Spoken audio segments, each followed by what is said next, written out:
ఇప్పుడు మనము పరమగీతల గ్రంథము 5వ అధ్యాయము 13వ వచనం. పరమగీతల గ్రంథము 5వ అధ్యాయం 13వ వచనం.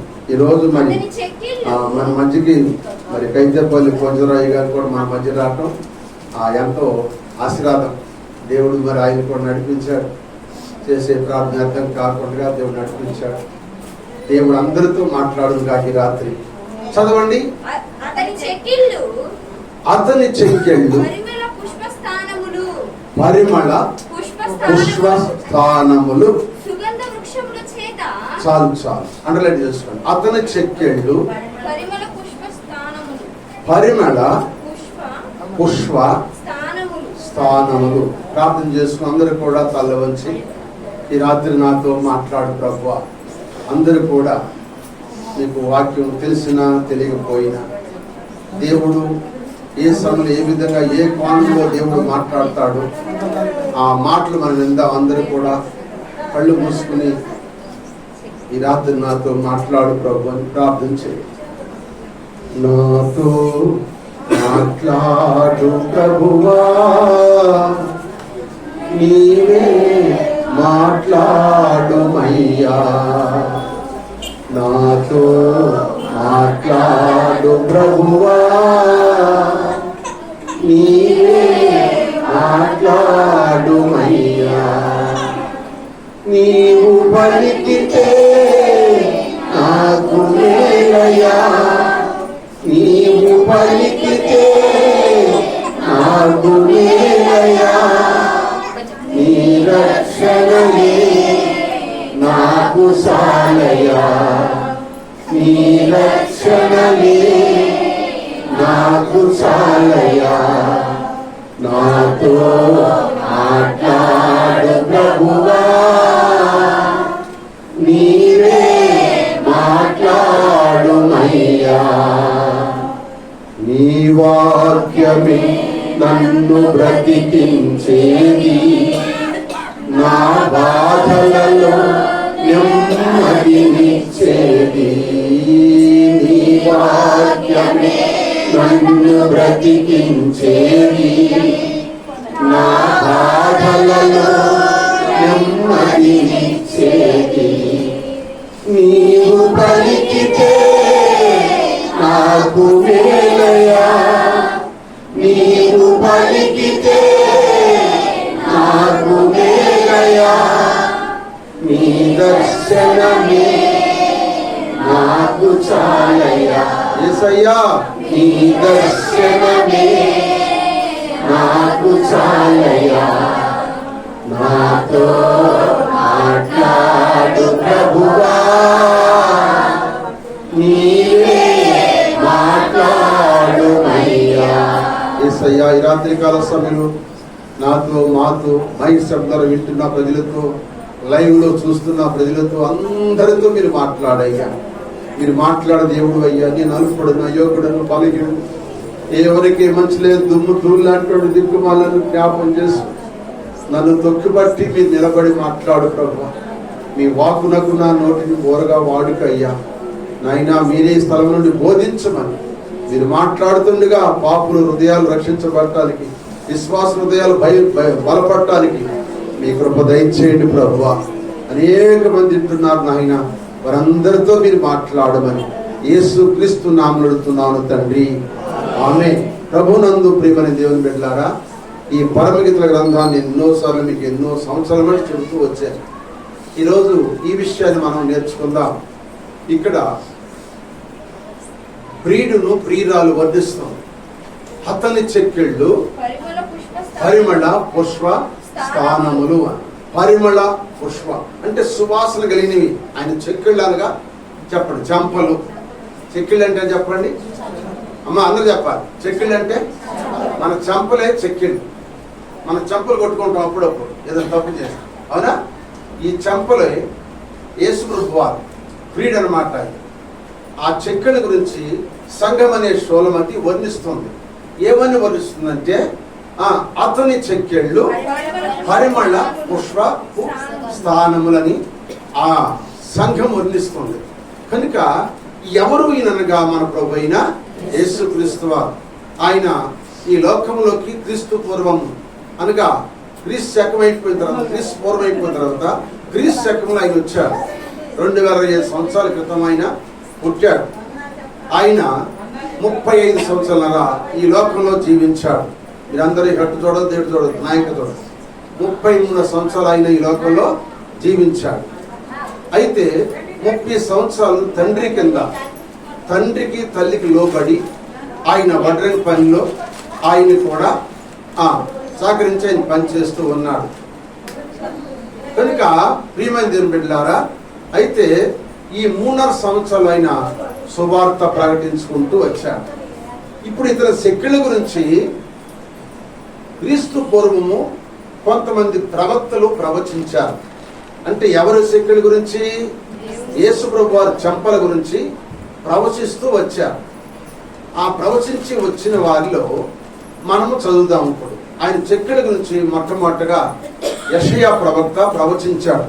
చదవండి ఒక మాట. యెషయా గ్రంథము 50 అధ్యాయం 6వ వచనం. మీరు త్వరగా మీరు అటు ఇటు తిరగకుండా ఉంటే నేను కూడా త్వరగా ముగిస్తాను.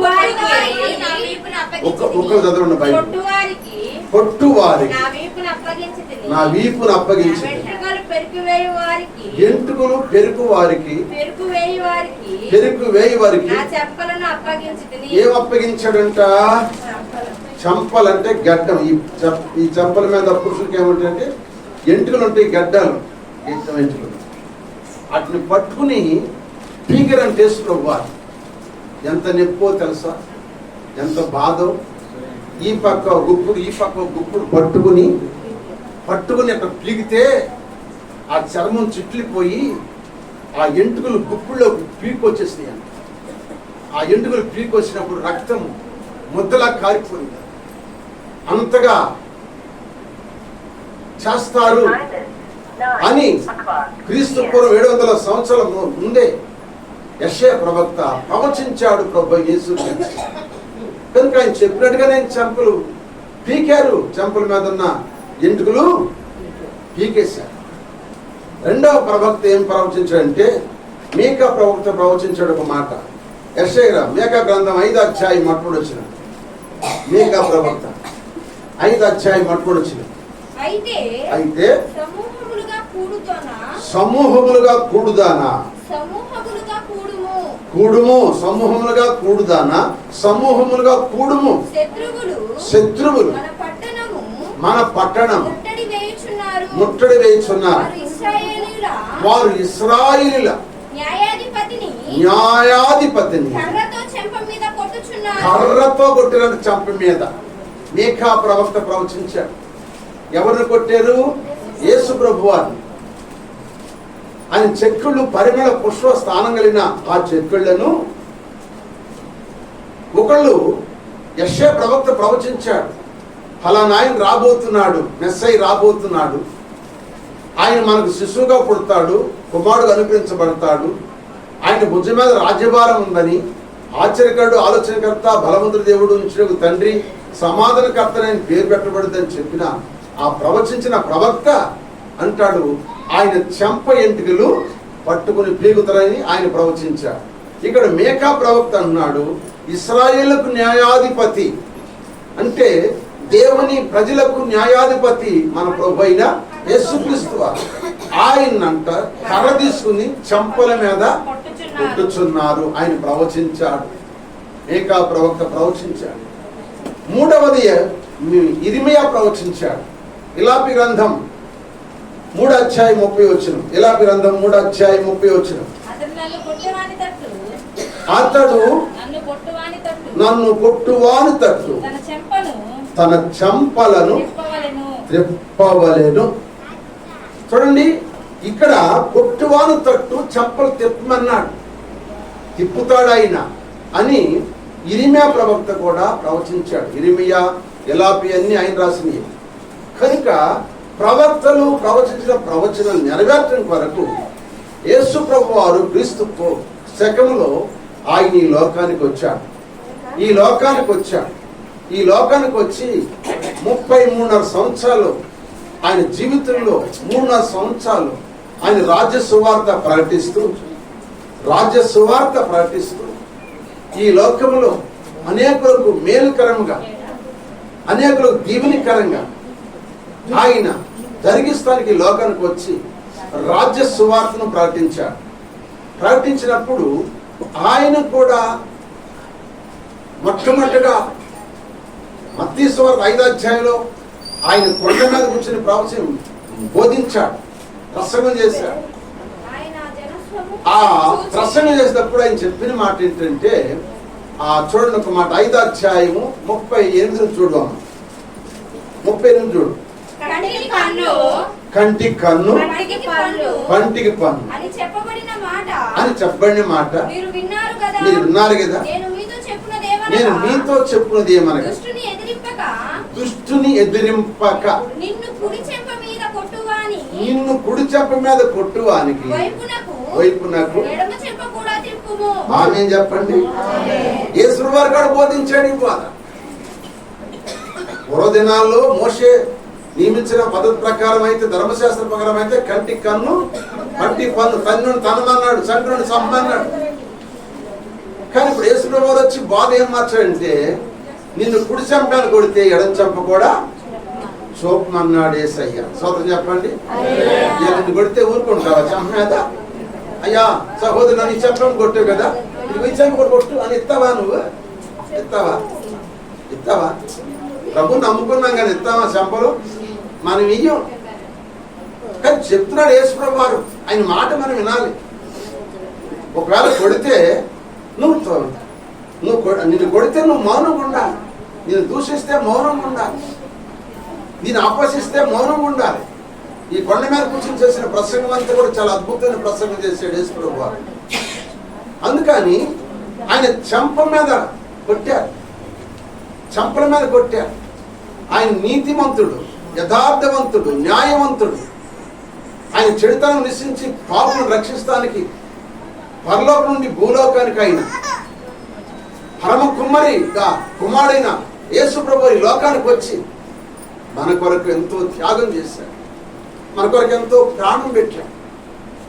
ఆయన ఎంతో దూషించారు, హింసించారు. అన్ని బాధలు పడిన దేనికంటే మనల్ని రక్షిస్తానికి, మన కోసం ఆయన. అందుకే నేను పాపుల్ని రక్షిస్తానికి వచ్చానన్నాడు, రోగులను బాగు చేయడానికి వచ్చానన్నాడు. ప్రియమైన దేవుని బిడ్డలారా, నిజంగా ఆయన్ని పట్టుకుని ఎంత హింసించారంటే ఒక మాట మీకు జ్ఞాపకం చేస్తాను. మత్తయి సువార్త 27వ అధ్యాయం 27 చూడండి. నేను త్వరగా ముగిస్తా. నేను వివరిస్తాను అమ్మా. 27. అప్పుడు అధిపతి యొక్క సైనికులైన యేసును అధికార మందిరములోకి తీసుకొని ఆయన వద్దకు సైనికులందరినీ సమకూర్చి ఆయన వస్త్రాలు తీసివేసి ఆయనకి ఎర్రని అంగీ తొడిగించి పెట్టి ఉంచి ఆయన ఎదుట మోకాళ్ళుని యూదుల రాజా నీకు శుభమని అపహసించారు. ఆయన మీద ఏమేశారంట? మూవేసి ఆ రెల్లు తీసుకుని దానితో ఆయనను తల మీద కొట్టారు. ఆయన అపహసించారంట. ఆయన మీద ఉన్న అంగిని తీసివేసి వస్త్రములు ఆయనకు తొడిగించి తీసుకుని పోయి. ఆమేన్ చెప్పండి. ఎంత బాధ పెట్టారంటే యేసు ప్రభు వారిని. ఎందుకు పడ్డాడు ఈ బాధలన్నీ? ఎవరి కోసము? మన కోసమే. చెల్లుమని కొట్టింది ఒకరు, తన పైన ఊసింది మరి ఒకరు. చెల్లుమని కొట్టింది ఒకరు, తన పైన ఊసింది మరి ఒకరు.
కోసం ఆయన నోరు తెరవలేదండి.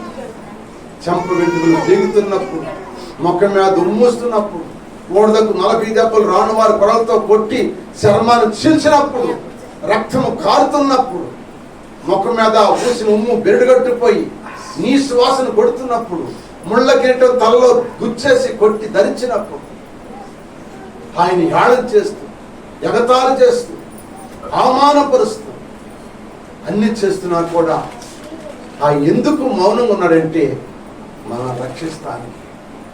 ఎందుకు మనం అంటే మనం పాపముల చేత, అపరాధముల చేత మనం చచ్చిపోయిన వారిగా ఉన్న మనలను బ్రతికిస్తానికి క్రీస్తు ప్రభు వారి లోకానికి వచ్చి మన కొరకు ఇన్ని శ్రమలు ఆయన పొందాడు.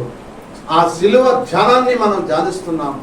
ఆ శిలువను గురించిన సువార్త బోధిస్తున్నాము. ఆయన చేసిన అద్భుతాలు మనం చూస్తున్నాం, వింటున్నాము. ఇంతగా మనం చేస్తున్నా కూడా మన క్రియలు మారుతున్నాయా? ఒకరు మాట అంటే మనం ఓర్చుకుంటున్నామా? ఒకరు దెబ్బ కొడితే మనం ఓర్చుకుంటున్నామా? ఒకరు ఏదైనా అంటే మనం ఆగుతున్నామా? పేరుకు యేసుక్రీస్తు బిడ్డలమే కానీ మన ఎవరంటే మనం ఊరుకుంటున్నామా? కేవలం ఊరుకోలేకపోతున్నాం, తట్టుకోలేకపోతున్నాం. మన ఎదురు మాట అంటే మనం పిల్లలన్నా తట్టుకోలేకపోతున్నాము, మనలన్నా తట్టుకోలేకపోతున్నాం. మన కుటుంబంలో ఏదన్నా జరిగినప్పుడు కూడా, నింద వచ్చినప్పుడు కూడా మనం తట్టుకోలేక మనం తిరుగుబాటు చేస్తున్నాం. యేసయ్య బిడ్డలు నమ్ముకున్న బిడ్డలం కనుక ఆయన మన కొరకు ఇన్ని శ్రమలు, ఇన్ని బాధలు పడి మన కొరకు ఆ పరిమళ పుష్ప స్థానములైన ఆ చెక్కెళ్ళు మన కొరకు చేర్చబడ్డాయి, పీకబడ్డాయి. రక్తం ముద్దగా మార్చబడింది, ముఖం వికారం అయిపోయింది. ఇంతగా చేసింది ఎందుకంటే మనల్ని రక్షిస్తానికి, మనల్ని పరలోక రాజ్యాన్ని తీసుకెళ్తానికి. ఈ లోకం కొద్ది కాలమే, ఈ లోకం మనం ఉండేది కొద్ది కాలమే.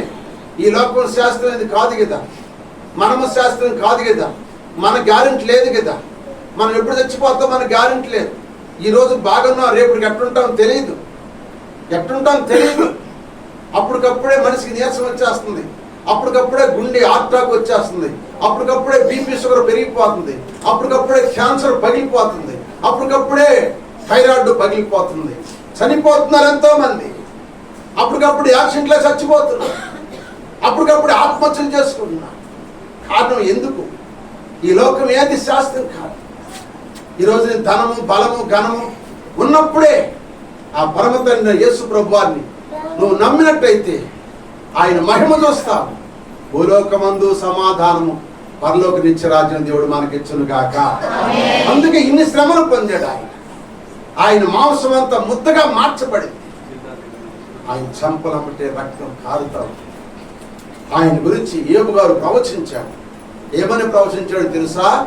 ఏ గ్రంథం 16వ అధ్యాయం 18వ వచనం చదవండి. ఏ గ్రంథం 16వ అధ్యాయం 18వ వచనం. భూమి నా రక్తమును చాలు చాలు, ఇక్కడ భూమి నా రక్తాన్ని కప్పివేయద్దు అని ఆ మాటను రాబోతున్న మెస్సయ్య రాబోతున్నాడని, ఆ మెస్సయ్య రక్తమును భూమి మీద కప్పొద్దని పరమ తండ్రిన దేవుడు యోబు ద్వారా ప్రవచించాడు. ఆ ప్రవచనం ఇంకా కింద అట్లా చదవండి. నా మరకు విరామము కలగజేయకుము, కలగకుండును అంటే విరామం చేస్తానంది ఆయన. ఆయన రక్తం మరబెడతానే ఉంది. ఆయన బతికినప్పుడు మన కొరకు ప్రార్థన చేశాడు. ఇప్పుడు ఆయన రక్తం కూడా మన కొరకు ఇంకా మొరబెడుతుంది. విరామం లేకుండా ప్రార్థన చేస్తున్నారు. రక్తం స్తోత్రం చెప్పండి. ఆయన రక్తం ఇప్పుడు కూడా మొరబెడుతుంది. ఆయన రక్తాన్ని భూమి కప్పలేదు, ఆయన రక్తాన్ని భూమి తాగలేదండి. ఆ రక్తం అలాగే ఉంది, ఇప్పుడు కూడా అలాగే ఉందండి. సైంటిస్టులు చూసినప్పుడు ఆ రక్తం ఆ సిలువేసిన స్థలంలో ఆ త్రవ్వినప్పుడు ఆ రక్తం అంట గడ్డగట్టలేదంట. రక్తం ఎట్టుందంటే అప్పటికప్పుడు తీస్తే ఎట్టుందో అట్లాగే ఉందంట ఆయన రక్తం. ఆశ్చర్యపోయారంట జనం. మన రక్తం తీస్తే గుంతులనే ఏమైపోయి చెప్పండి, గడ్డగట్టిపోయింది.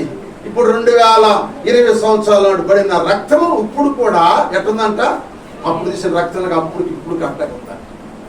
యేసు రక్తం ప్రతి పాపిని పవిత్రపరిచే రక్తం కనుక భూమి కప్పలేదు. అయితే ఒక రక్తము ఏమని మారిపెడుతుందో చూద్దాం. హెబ్రీ రాసిన పత్రిక 12:24 చూడండి. హెబ్రీ రాసిన పత్రిక 12:24 చదవండి. క్రొత్త నిబంధనకు మధ్యవర్తి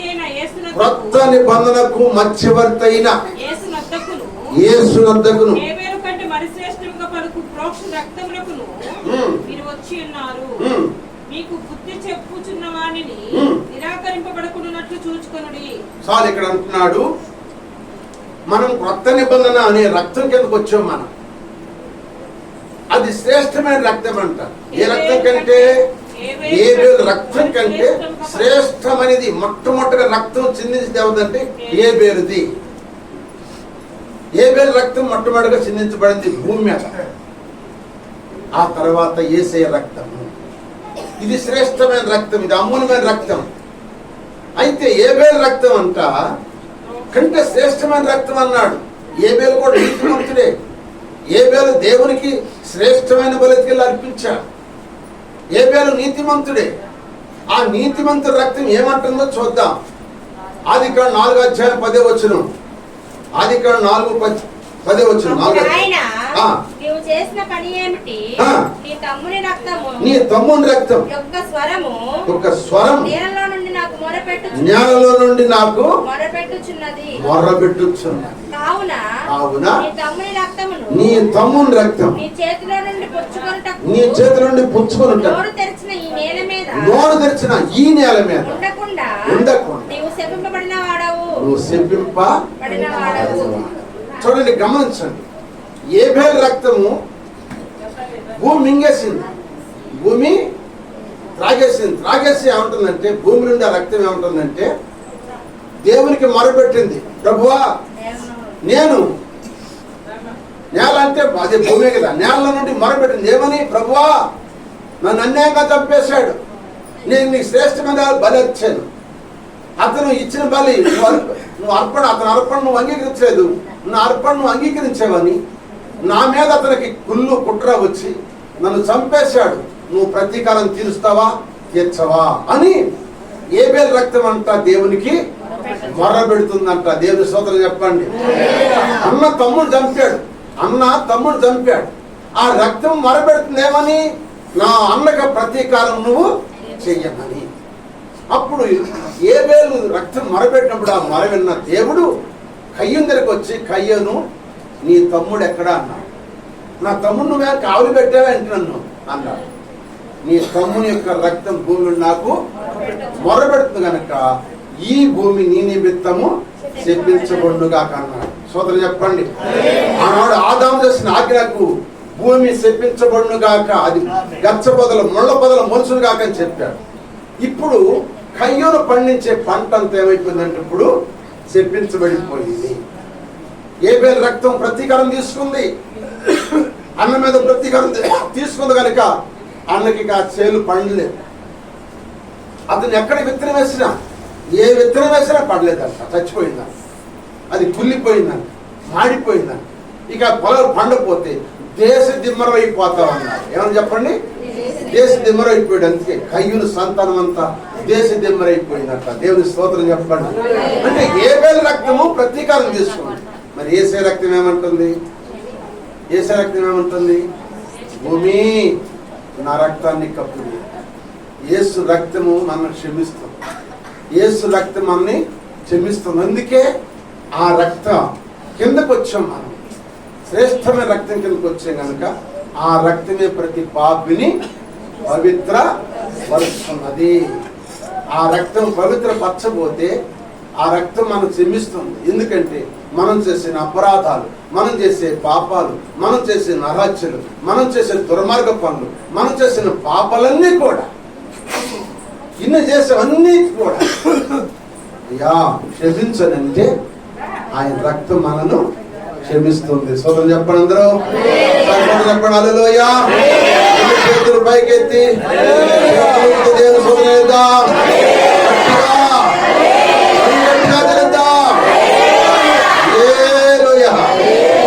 హేబెలు రక్తం ఏం తీసుకుందంట చెప్పండి? హేబెలు రక్తము పగ తీర్చుకుంది. యేసయ్య రక్తము చెప్పాలి మనల్ని నన్ను ఏం చేసింది చెప్పండి? క్షమించింది. ఆయన రక్తం మనల్ని క్షమించింది. అందుకే ఆయన రక్తం కిందకు వచ్చాం కనుక ఆయన మనల్ని క్షమించాడు. ఈ రాత్రి ఆయన శరీరం తినబోతున్నాం, ఆయన రక్తం రాబోతున్నాం కనుక ఆయన రక్తం మనను. అందుకే ఆయన ఒక చెప్ప కొట్టినప్పుడు రెండవ చెప్ప చూపమని చెప్పాడు. ఎవరిని చెప్పమన్నాడు? ఆయన నమ్ముకున్న బిడ్డ, ఆయన రక్తంతో సురక్తంతో కన్నా బిడ్డలు చెప్పాడు ఆ మాట. సోదరులు చెప్పండి. ఎవరు చెప్పాడు? ఇంట్లో చెప్పలా. మీరు నన్ను నమ్మారు కనుక, నాతో మీరు ఉన్నారు కనుక, నా శరీరం మీరు తినబోతున్నారు కనుక, నా శరీరం తినబోతున్నారు, నా రక్తం మీరు తాగబోతున్నారు కనుక మీరు నన్ను నేను ఏ విధంగా క్షమించాను మీరు కూడా ఆ విధంగా క్షమించమని చెప్పాడు. సోదరులు చెప్పండి. క్షమించమని చెప్పాడు. మీకు మాట చెప్తాను, గమనించండి. ప్రియమైన దేవుని బిడ్డలారా, ఒక రైతు పొలం వెళ్ళి దుక్కు దున్నుతూ ఉన్నాడు. ఇద్దరు తీసుకెళ్ళి నాగలు కట్టుకుని దుక్కు దున్నుతూ ఉన్నాడు. ఆయన ఆ దుక్కు దున్నుతున్న సమయంలో సాధు సుందర్ సింగ్ గారు ఆయన బైబిల్ పుచ్చుకుని పొద్దున్నే సువార్త ప్రకటిద్దామని వెళ్తాడు. పొలం మీదకి వెళ్తున్నాడు. పొలం మీద నుంచి వెళ్తున్నాడు. పొలంలో ఉండగా ఆ పల్టు వెళ్దామని, ఆ పల్టులుగా సువార్త ఇద్దామని బైబిల్ పుచ్చుకెళ్తున్నాడు సాధు సుందర్ సింగ్ గారు. చరిత్ర అంటే పుస్తకంలో ఉన్న మాట. అయితే ఆయన వెళ్తున్నప్పుడు ఒక ఆయన చేస్తాడంటే ఎద్దుతో నాగల పట్టుకుని దుక్కి భూమి దున్నుతున్నాడు. ఈ ఆయనతో తిరగటం మొదలు పెట్టాడు. ఆయన దుక్కుతూ ఉంటున్నాడు. ఈయన ఆయనతో ఉండి చెబుతున్నాడు, అయ్యా ఏసై నమ్ముకో అయ్యా, యేసు ప్రభు మన కొరకు 2020 సంవత్సరాల క్రితం ఈ లోకానికి వచ్చాడు అయ్యా, ఆయన నమ్ముకయ్యా, ఆయన గొప్ప దేవుడు అయ్యా. అయ్యా మరి ఆయన నమ్ముకుంటే నీ సమస్యలు తీరిపోతాయి అయ్యా, నీ కష్టాలు తీరిపోతాయ్యా, నీ బాధలు తీరిపోతాయ్యా, నీ సమస్యలు తీరిపోతాయ్యా. అయ్యా అయ్యా యేసు ప్రభు నమ్ముకయ్యా, ఆయన మానవ జన్మగా వచ్చాడయ్యా. యేసు ప్రభు వారి నిజమైన దేవుడు అయ్యా, ఆయన తప్ప ఎవరు దేవుడు కాదయ్యా. మానవుడు రక్షిస్తానికి నిజరక్షణ దేవుడు ఆయన అయ్యా. దుష్ట శిక్షణ కాదయ్యా, దుష్టులను రక్షిస్తానికి ఆయన వచ్చాడయ్యా. కనుక ఆయన మన కొరకు ప్రాణం పెట్టాడని ఆయన సువార్త ప్రకటిస్తున్నాడంట. ఈయన దుక్కుతున్నాడు, ఆయన సువార్త ఆయన ఏమంటే బోధిస్తున్నాడు. ఆ పొలం టైం అయిపోయింది, 10 అయిపోయింది. ఇక ఎద్దుల్ని నాగలు ఆపేశాడు. దుక్కుదుల్ని టైం అయింది కనుక భోజనం టైంకి వెళ్ళాలి కనుక నాగలు ఆపేశాడు. అప్పుడు టైం ఎంత అయింది? 10 అయింది. ఉదయం మొదలుకొని 10 గంటల దాకా ఆయన తిరుగుతా సువార్త చెప్పాడు. చెప్పిన తర్వాత ఇప్పుడు నాగలు ఆపి ఇంత విన్నాడు. ఇన్ని నాగలు ఆపేసాడంటే ఎడబోయే టైంలో చెల్లుమని సాధు శంకర్ గారికి చెప్పకుంటే తొట్టేశాడంటే అకామని కొడితే ఆ దెబ్బమ్మట ఆయన ఆ చెయ్యట్టా పెట్టుకుని ఆ నిప్పుతో తల వచ్చుకుని అట్లాగే బైబుల్ తీసుకుని గట్టబడి వెళ్ళిపోతున్నాడు. ఆయన ఏం మాట్లాడదాన్ని. 2 గంటల సువార్త చెప్పాడు. ఆయన 2 గంటల సువార్త అన్నాడు. నాగలు ఆపాడు. ఇక ఎరగటానికి ఆపేశాడు. ఆయన కూడా ఆగాడు కనుక ఈయన కూడా నుంచున్న మనిషిని ఆపండి చంపని కొట్టాడు. నేను ఆపండి ఏం మాట్లాడకుండా సాధు సింగ్ గారు వెళ్ళిపోతా ఉన్నప్పుడు ఇక దూరం పోయిన తర్వాత పెద్ద కేకన పడిందంట సాధు సింగ్ గారు. ఏంట కేకన పడిందని ఈ సబ్జెక్ట్లా పట్టుకుని వెనదిరి చూశాడంట. చూస్తే ఆ నాగల కాడే పడి కొట్టులాడుతున్నాడంట. ఎవరు? ఆ కొట్టి వ్యక్తి కొట్టులాడుతున్నాడు. కింద పడి కొట్టులాడుతుంటే అప్పుడు కొట్టులాడుతుంటే పరిగెత్తుకొని వెళ్ళి ఆ చెయ్యి పట్టుకుని ఏ చేతితో చెంప మీద కొట్టాడు ఆ చెయ్యి పట్టుకుని పైకి లేపి కూర్చోబెట్టి ఆయన తల మీద చేయబెట్టి ప్రార్థన చేశాడు. ప్రభా ఈ బిడ్డ ఎందుకు కొట్టులాడుతున్నాడు, ఈ బిడ్డకున్న బలహీనత ఏంటో బాధ ఏంటో తగ్గించు ప్రభు అని చెప్పి ప్రార్థించాడు. ఆయన ప్రార్థన చేయగానే ఆయనకు వచ్చిన బాధ కడుపులో ఆ తెర నొప్పి వెంటనే తగ్గిపోయింది. వెంటనే ఆ పట్టుకుని 2 కాళ్ళు పట్టుకుని ఆయన నమస్కారం చేసి యేసు ప్రభు నమ్ముకున్నాడంట. సోదరం చెప్పండి. ఒక దెబ్బ తిన్నందుకు వ్యక్తిని రక్షించుకున్నాడు. దేవుని స్తోత్రం చెప్పండి. హల్లెలూయా, హల్లెలూయా. క్షమించే మనసు అన్నమాట. సంపల గురించి చెప్పే అంశంలో క్షమించే మనసు. సేవకుడని క్షమించాలి, విశ్వాసాన్ని క్షమించాలి. ఇప్పుడు మన ఇద్దరు పొరపాటున అన్న దూషించిన, దేశించిన, అవమానపరిచిన మనకు కూడా క్షమించే మనసు మనం కలిగి ఉందుము గాక. కలిగి ఉంటే నువ్వు దేవుని మహిమ చూస్తావు. నేను 95లో సేవ చేస్తున్నాను. గుడికాలంకలో సేవ చేస్తాను 95. సేవ చేస్తున్నప్పుడు నాకు ఒక సహోదరుడు ఉన్నాడు. అతని పేరు మంగళ అతను కూడా నాయ బ్రాహ్మలు అంటారు. ఆ నాయ బ్రాహ్మలు ఆయన శుభ అంటే విశ్వాసగా జీవిస్తున్నాడు. ఓ రోజు నన్ను పిలిచినప్పుడు వాళ్ళ ఊరు వెళ్ళి శుభార్త ప్రకటించాను. అప్పటి నుంచి ఆయన కూడా నన్ను కూడా వదిలిపెట్టకుండా ఎక్కడ కనపడి నన్నుతో మాట్లాడి కాసేపు ఉండి నా దగ్గర కొన్ని మాటలు ఇంకా ఉండేవాడు, చెప్తూ ఉండేవాడు. ఓ రోజు మేమిద్దరం పొద్దు మాట మీరు అక్కడ రోడ్లో కలుసుకున్నాం. ఎక్కడంటే సద్దూరుపాలెం రోడ్డుకి వెళ్ళి కలుసుకుని మాట్లాడుకుంటుంటే నన్ను ఎరుగున్న వ్యక్తి అన్నాడు, ఒరే మంగళోడు మాది కూడా కలిసి బలి మాడుకుంటున్నారా అని చెప్పండి. మంగళోడు మాది కలిసి మాడుకుంటున్నారు అని చెప్పుకుంటున్నారా అన్నాడు. సైకిల్ మేమేం చెప్పుకుంటున్నాము, ఏసై మాటలు చెప్పుకుంటున్నామయ్యా. మీరు ఏసై బాగా చెప్తున్నారనరా, మతం మారతానికి వచ్చారనరా, ఏసై మాట చెబుతున్నానరా, ఈ పగిలిపోయింది మళ్ళీ మా ఊరు వచ్చి చెప్పారేమంటే ఈ పగిలిపోతాను. సర్లే బాబు అని చెప్పాను. ఆయన సైకిల్ వేసి అంటే వెళ్ళాడు, నేను సైకిల్ వేసి వెళ్ళాను. వెళ్తున్నాను, సైకిల్ వేసి వెళ్తాను ఒకటి వెంటనే నాడు సైకిల్ ఎక్కే టపా మనం వెళ్ళిపోయింది టైర్. ఎవరు మమ్మల్ని అన్న ఆయన టైరు పగిలిపోయింది అక్కడే. మేము ఆయన ఏం అనలేదు. అన్నాడు, అబ్బాయి అయ్యా ఆగండి అన్నాడు. అంత మునుపా మంగళవారం మాది కూడా అన్నవాడు ఏమన్నాడు ఇప్పుడు, అయ్యా ఆగండి ముసి దగ్గరికి వచ్చి దండం పెట్టాడు. అయ్యా మీ దేవుడు గొప్పవాడు, అయ్యా మిమ్మల్ని వృధాగా అన్నాను, మమ్మల్ని క్షమించారు, మా కొరకు ప్రార్థన చేయాలి. స్తోత్రం చెప్పండి. ఏసై గొప్ప దేవుడు అయ్యా, ఏసై నమ్మకయ్యా, నేను బిడ్డలను దీవిస్తానని చెప్పాను. స్తోత్రం చెప్పండి. ఇప్పుడు 30 సంవత్సరాలు నన్ను మాట ఇది ఇప్పుడు జ్ఞాపకం వచ్చి చెప్తున్నాను. కనుక కొడతానికి వచ్చినా, తిడతానికి వచ్చినా, చంపడానికి వచ్చినా కూడా దేవుని సన్నిధి విడిచిపెట్టలేదు, దేవుని మాట విడిచిపెట్టలేదు. దేవుని సువార్త ప్రకటించుకుంటూనే వచ్చాను. స్తోత్రం చెప్పండి. ప్రకటించుకుంటూ వచ్చి, ఎందుకంటే దేవుడు నా పక్షాన ఆయన లేకపోతే నేనేమి చేయలేను. పంపించిన ఆయన కనుక ఆయనే చూసుకున్నాడు. చంపుతాన్నవాడు కూడా ఏమైనా చెప్పండి, మారు మనసు నా దగ్గరే పొందారు, బాప్తిసం పొందారు. దేవుని స్తోత్రం చెప్పండి.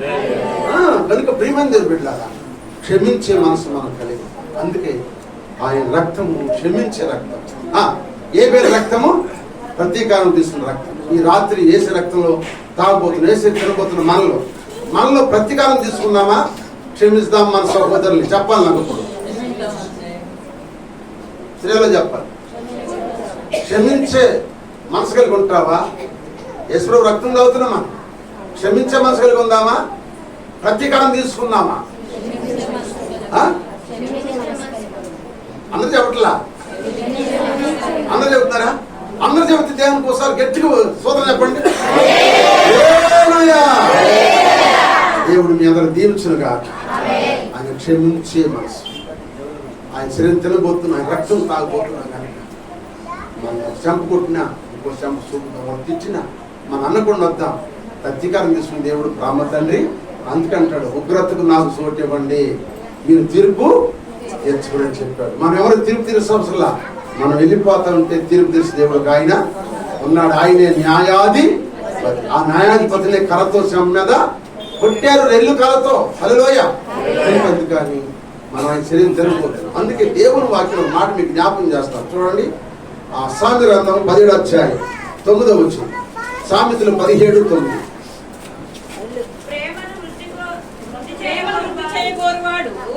ప్రేమను వృద్ధి చేయవాడు తప్పిదములు దాచిపెట్టును, జరిగిన సంగతులను మాటి మాటికి ఎత్తువాడు. ఏం చేస్తాడంట? మిత్రభేదం చేస్తాడంట. మళ్ళీ చదవండి అందరూ. చూడండి, ఇక్కడ అంటాడు ప్రేమను, అని చెప్పాలి నాతో, ప్రేమను వృద్ధి చేయవాడు తప్పిదములను దాచిపెట్టును. జరిగిన సంగతి మాటి మాటికి ఎత్తువాడు మిత్రభేదము. అర్థమైందా మీకు? ఇది మాటి మాటికి జరిగిన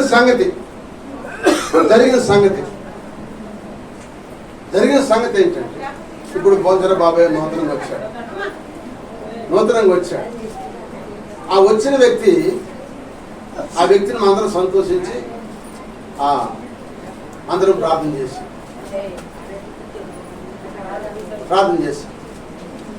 రేపు ఎల్లుండి రాదనుకో. అయిపోయింది, వచ్చాడు, వెళ్ళిపోయాడు, అయిపోయింది, వచ్చాడు, వెళ్ళిపోయాడు. ఆ కనపడినప్పుడల్లా మాట మాటకి ఎత్తే చెప్పండి, మాట మాటకంటే ఆయన అట్లుంది బాధ అనమాట. మిత్రభేదం అంటే భేదాలు పెట్టేవాడు అంటారు, భేదములు పెట్టేవాడు. జరిగింది, ఒక సంగతి జరిగింది, ఓ తప్పు నేను చేశాను. ఆ తప్పు చేసిన తప్పుని నువ్వు పద్దాక ఆ మాటను నువ్వు ఎత్తకూడదు.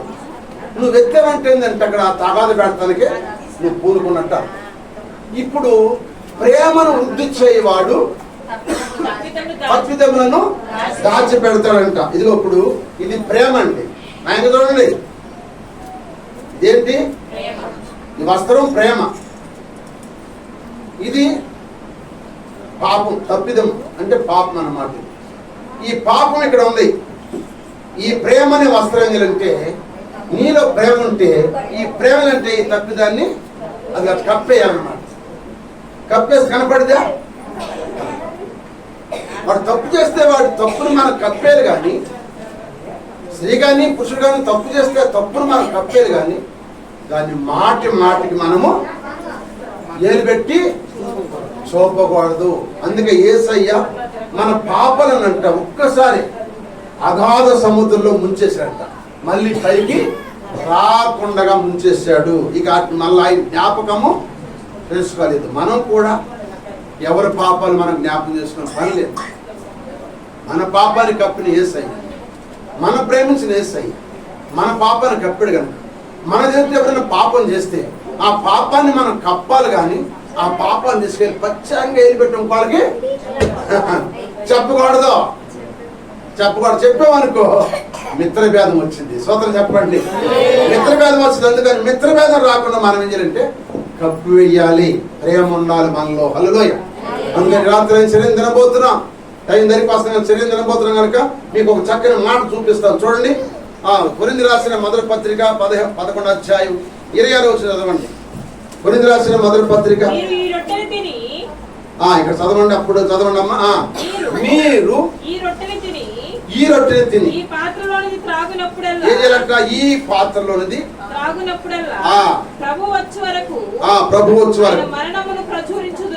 తన మరణాన్ని మనము ప్రచురించుదురు. కాబట్టి గమనించండి, రాత్రి మనం ఆయన శరీరం తినబోతున్నాం. అపోస్తలుడైన పౌలు గారు కొరింథీ సంఘం రాస్తున్నాడు ఈ మాట. ఆయన మన కొరకు చెంపలు దెబ్బలు తిన్నాడు, మొక్క మీద దుమ్మెత్తున్నాడు, గొడవ దెబ్బలు తిన్నాడు, కటికి దెబ్బలు తిన్నాడు. మన కొరకు రక్త సిద్ధం అయిపోయాడు, మొత్తం అయిపోయాడు, కార్చేశాడు, శ్రమ పొంది చనిపోయాడు, తిరిగి లేచాడు, త్వరగా రాబోతున్నాడు.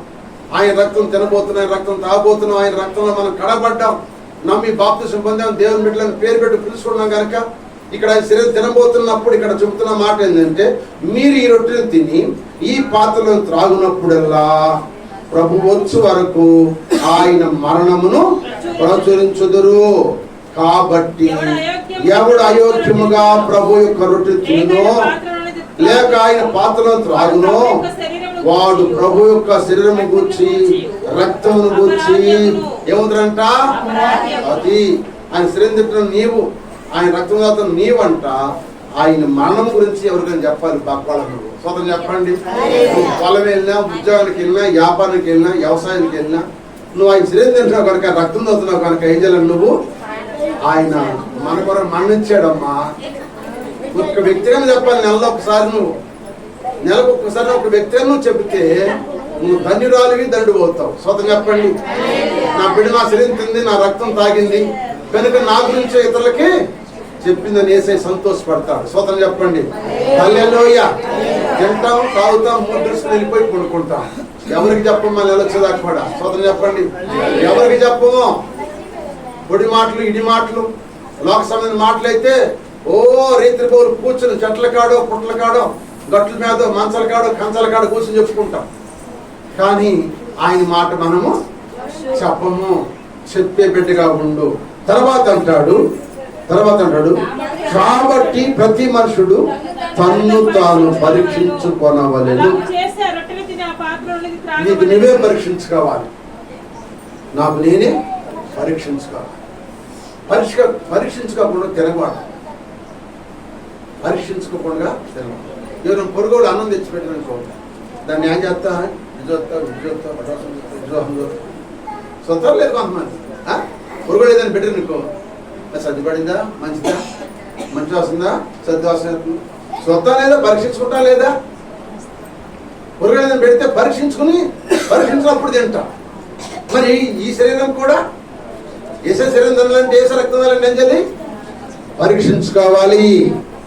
మనలో నా ప్రతి వారు తన గురించి తానే దేవునికి లెక్క పాలించవలెను.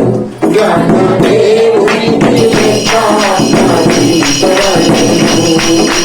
మనలో నా ప్రతి వారు తన గురించి తానే దేవునికి లెక్క పాలించవలెను.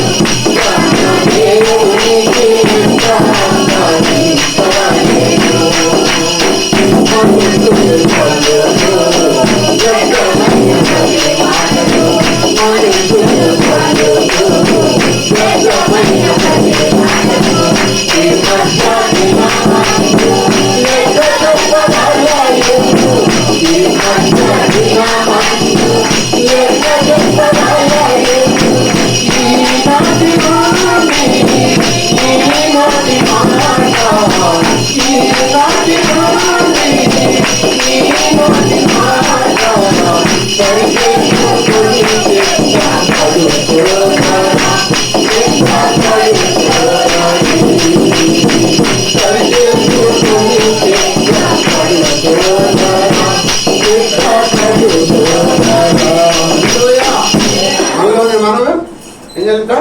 పరీక్షించుకో. ఈ రాత్రి శరీరం తినబోతున్నాం, ఆయన రక్తం తాగబోతున్నాం. ఈ నెలంతట్లో నీ చూపులోనో, నీ నడవడిలోనో, నీ ప్రవర్తనలోనో, నీ మాటల్లోనో, నీ క్రియల్లోనో ఏదన్నా ఉంటే నీకు నువ్వు పరీక్షించుకుని దేవుని శరీరం నీవు ఒప్పుకో. సోదరు చెప్పండి, నువ్వు ఒప్పుకో. అందుకని ఇక్కడ పరీక్షించుకుని చెప్పండి. ఏంటన్నాడు ఇక్కడ? కాబట్టి మనుషుడు తను తాను పరీక్షించుకొనవలెను, అలాగ చేసి ఆ రొట్టెని తిని ఆ పాత్రలోనిది త్రాగవలెను. శరీరమును వివేచింపక తిని త్రాగువాడు తనకు శిక్షావిధి ఇది గోధుమ రొట్టెలే అమ్మా, ఇది గోధుమ రొట్టెలే, ఇది ద్రాక్షరాసమేలే, రాత్రం కావాలనే.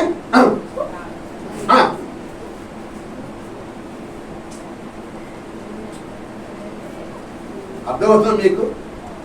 చూస్తారు కొంతమందిని తీసుకోవడం తింటమే, పశ్చాత్తాపం లేదు, కన్నీటి ప్రార్థన లేదు.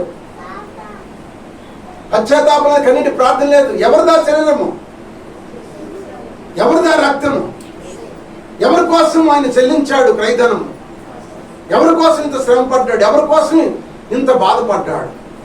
నీ కోసం, నా కోసం, ప్రపంచంలో ఉన్న ప్రజలందరి కొరకు ఆయన శరీరము, రక్తము మనకిస్తున్నాడు. దాన్ని ఇవే చెప్పకుండా తిను త్రాగువాడు ఏమవుతాడంట? తనకు శిక్ష విధి కలుగుటకే తింటున్నాడు, త్రాగుతున్నాడు. వాళ్ళకి వాళ్ళే శక్తి తెచ్చుకుంటారు, వాళ్ళకి వాళ్ళే శక్తి తెచ్చుకుంటారు. అంతే. నేను శిక్షించేది లేదు, లేకపోతే ఇంకోటి శిక్షించేది లేదు. నువ్వు తినబోతున్నావు కనుక నీకు నీవే పరీక్షించుకో, నీకు నీవే భయపడి తింటున్నావు. పరీక్షించుకో. ఈ శరీరం తినటానికి వారం తింటున్నారు కొంతమంది, వారం తింటున్నారు కొంతమంది. నెలకొకసారి తినటానికి కూడా దరిద్రులు అయిపోయారు. రావట్లేదు దేవుని సన్నిధికి, దరిద్రులు అయిపోయారు కొంతమంది. తెలిసి కూడా దేవుని సన్నిధికి రాకుండా, పగటి పూట రాకుండా, రాత్రి పూట రాకుండా శరీరం తినమంటే సాకులు చెబుతారు కొంతమంది. సాకులు చెబుతారు, నేను అక్కడ ఉన్నాను, ఈ ఊళ్ళో ఉన్నా, నా ఊళ్ళో ఉన్నా, నాకు రావటం పడలేదయ్యా. సాకులు చెబుతారు కొంత. సాకులు చెప్పకూడదు. శరీరం తినాలి, ఆయన రక్తం తాగాలి, లేకపోతే మనకేమొచ్చిందంట చెప్పండి? ఇందువల్లనే మీరు అనేకులు బలహీనులు, రోగులై ఉన్నారు, చచ్చిపోతున్నారు. మనమే విమర్శించుకుంటే మనము తీర్పు పొందకపోవద్దుము. హల్లెలూయా, పొందకపోవద్దుము. ఆయన శరీరం పోతున్నాయి రాదు, ఆయన రక్తం తాగుతుంది. అమ్మా అయ్యా నీకు నీవు పరీక్షించు, ప్రార్థన చేయాలంటే ఒక్కళ్ళు కూడా మౌనమే ఒక్క నోరు జరగదు. ఏదైనా మాట వస్తే పెద్ద పెద్దగా మైకులు రాసలేదు అంట నోరు జరుగుతా. ఈ రాత్రి శరీరం చనిపోతున్నా, ఆయన రక్తం తాగబోతున్నావు. ఈ నెలలో ఏం చేసావు నీకు పరీక్షించుకుని తిను, విమర్శించుకో. ఏదైనా ఉంటే తప్పుంటే దేవుని దగ్గర ఒప్పుకో, క్షమించమని అడుగు. గుంటూరు ప్రాంతం నుంచి వస్తున్నారు మన దగ్గరికి. ఎందుకు వస్తున్నారు వాళ్ళు? కేసీఆర్ గారి మందిరం దగ్గర వాళ్ళు ఉండేది. వాళ్ళ ఇల్లు మందిరానికి రోడ్డు అడ్డం, కారు రోడ్డు అడ్డం. ఎందుకు వస్తున్నారు? ప్రతి నెల ఎన్ని పనులున్నా, ఎన్ని సమస్యలు ఎందుకు వస్తున్నారు? అర్హాపు నుంచి రోజుమూడు ఎందుకు వస్తున్నారు? ఏమండి కొంతమంది బిడ్డల దూరం నుంచి ఎందుకు వస్తున్నారు? దూర ప్రాంతాల నుంచి ఆయన శరీరం తినాలని, ఆయన రక్తం తాగాలని ఎందుకు వస్తున్నారు? మన సంఘానికి ఎందుకు వస్తున్నారు? ఆత్మీయులు ఏమండి ఎందుకు వస్తున్నారు చెప్పండి ఒకసారి ఆలోచించుకోండి. పరీక్షించుకోవడం లేదు, ఏమీ లేదు, రావటం తిట్టడం వెళ్ళిపోవడం. అలా చేయొద్దు. ఎందుకంటే ఈ శరీరం వల్ల, ఈ రక్తం వల్ల మనకు గొప్ప ఆశీర్వాదం ఉంది. అందుకేసే నా శరీరం తిని నా రక్తం తాగువాడు నిత్య జీవం కలవాడు, అంచె దినం అతన్ని లేపుతాను. సోదరం చెప్పండి, అంచె దినాన్ని నేను లేపుతాను. అబ్బాయి వచ్చినప్పుడు పైకి తీసుకెళ్ళిపోతాను, పట్టుకుని పైకి లేపుతాను, అబ్బాయి రాకుండా చేస్తాను. హల్లెలూయా. శరీరం తినాలి, ఆయన రక్తం తాగాలి. ఆయన బిడ్డలుగా పేరు పొందాం కనుక ఆయన రక్తం తాగాలి. ఆయన శరీరం మనము తినటానికి పరీక్షించుకో. అందుకే ఆయన చెంప కొడితే ఇంకో చెంప ఇచ్చాడు. అతని చెక్కేళ్ళు చెప్పండి, అతని చెక్కేళ్ళు పరిమళ పుష్పస్థానములు. అటువంటి చెక్కిళ్ళు ఎవరి కోసం పగిలిపోని? మన కోసమే. ఎవరి కోసం పగిలిపోని, ఎవరి కోసం ముద్దయిపోయింది, ఎవరి కోసం రక్తం కాచింది, ఎవరి కోసం ప్రాణం పెట్టింది, ఎవరి కోసం రాబోతున్నాడు, ఎవరిని తినమన్నాడు. అది మన శరీరం అంతా నలిగొట్టాడు. ఎవరంటే యేసుప్రభు వారిని తన తండ్రి యెహోవా దేవుడే నలగొట్టంట. 53 అధ్యాయం యెషయా 10వ వచనం. ఆ మాట 53 అధ్యాయం 10వ వచనంలో అతను నలగొట్టంట తండ్రికి ఇష్టమాయను. చాలు చాలు అంటే దేవుడికి ఇష్టం, తండ్రికి ఇష్టమైంది కుమారుడు నలగొడతాను. ఎందుకంటే కుమారుడు మన పాపాలకు అడ్డం వచ్చాడు. తండ్రి వాళ్ళు ఏం చేస్తున్న వారు ఎరగని వారు క్షమించమని అడిగాడు కనుక అందుకే నలగొడతానికి అప్పగించాడు.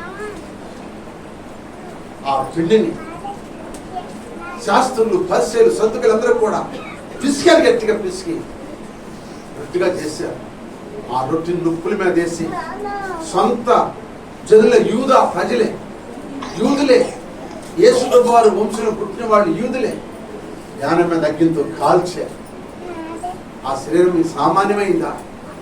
అది నలగొట్టబడింది, అది మెత్తగా పిసకబడింది, నిప్పుల మీద కాల్చబడింది. ఆయన రక్తము, ద్రాక్ష కాయలు ఏ విధంగా తొక్కితే కడపట పగిలి రసం వస్తుందో, ఆయన తొక్కుతున్నప్పుడు, కొడుతున్నప్పుడు పటపటమని ఆయన రక్తం అంతా కాలిపోయింది. అందుకే శిలువలో ఉండి ఆ రక్తం ఒక్క బొట్టు కూడా మిగలకుండా అంట రక్తము నీరు వచ్చిందంట. ఎవరు పొడిస్తే? సైనికుడు బతికున్నాడా చనిపోయిన చెప్పి బళ్ళెముతో పొడిస్తే రక్తం వచ్చిన తర్వాత ఈరోజు అంటే రక్తం లేదు, ఒక్క బొట్టు కూడా రక్తం పెట్టుకోగా రక్తం కాచి నీకు నాకు ప్రాణం పెట్టాడు. ఈ రాత్రి అమ్మ అయ్యా చరిత్రను పోతున్నావు, రక్తం నాకు, నీకు నువ్వు పరీక్షించు. కొన్ని సంఘాలు 3 రోజులు ఉపవాసం ఉంటాడు. 3 రోజులు ఉపవాసం ఉండి తీసుకో. మన సంఘంలో 1 రోజు కూడా ఉపవాసం ఉండేది లేదు, ఒక పూట కూడా మందిరంలోకి వచ్చేది లేదు. రాత్రి పూట రావటం, తిట్టడం, వెళ్ళిపోవడం. ఎంత దరిద్రం. నేను వాక్యానుసారం చెబుతున్నా కానీ ఏరే ఉద్దేశం కాదు. నేను మీరందరూ పరలోక రాజ్యం పోవాలని ఈ తపన, ఈ బాధ నాకు అంతే, వేరేదేమి లేదు. ఈ క్రమాన్ని మనం పాటించాలి, ఈ క్రమబద్ధంగా మనం నడవాలి. ఎప్పుడైతే నడుస్తామో, ఎప్పుడైతే ఈ పని చేస్తామో అప్పుడు దేవుడు మనకి ఆశీర్వాదం, దీవుని కలగజేయదు కాక. కృప దీవుని ఇవ్వటానికి ఆ పరమ తండ్రి శరీరం, రక్తం మన మధ్య వచ్చేసి తినబోతున్నాం, త్రాగబోతున్నాం కనుక ఏదైనా మీలైన భేదప్రాయాలు ఉంటే ఒప్పుకోండి. ఒప్పుకొని చేతులు పట్టుకొని సెకండ్ తీసుకుని అందరూ మోకరించి ప్రార్థన చేయండి. పడదాం, ప్రార్థన చేసుకుని అందరూ తల్ల వంచండి. దేవుడి కొద్ది మాటలు మనందరూ వినికిళ్ళు నీరు కట్టి ఫలింప చేయుగాక. హల్లెలూయా.